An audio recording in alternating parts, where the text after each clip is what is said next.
दुष्काळाची दाहकता वाढलेली असताना दुधाळ जनावरांसाठी आवश्यक असलेल्या सरकीच्या ढेपीचे सुद्धा भाव हे गगनाला भिडलेले आहेत। त्यामुळे पशुपालकांना ढेप खरेदी करणे परवडत नसल्याने जिल्ह्यातील सुमारे 5,12,060 या दुधाळ जनावरांची भूक ही वाळलेल्या चाऱ्यावर भागविली जात आहे।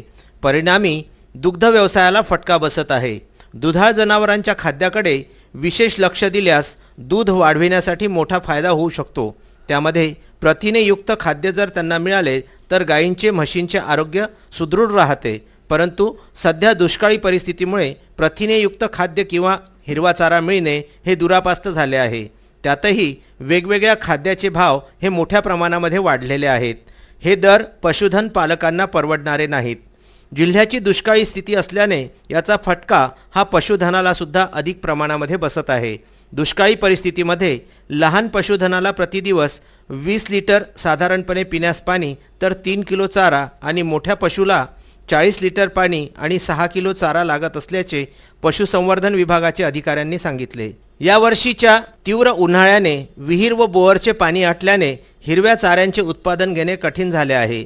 त्यामुळे जिल्हाभरातील 5,12,060 मोठ्या दुधाळ पशुधनाची भूक ही सोयाबीन, तूर, हरभरा या वाळलेल्या चाऱ्यावरच भागवावी लागत आहे।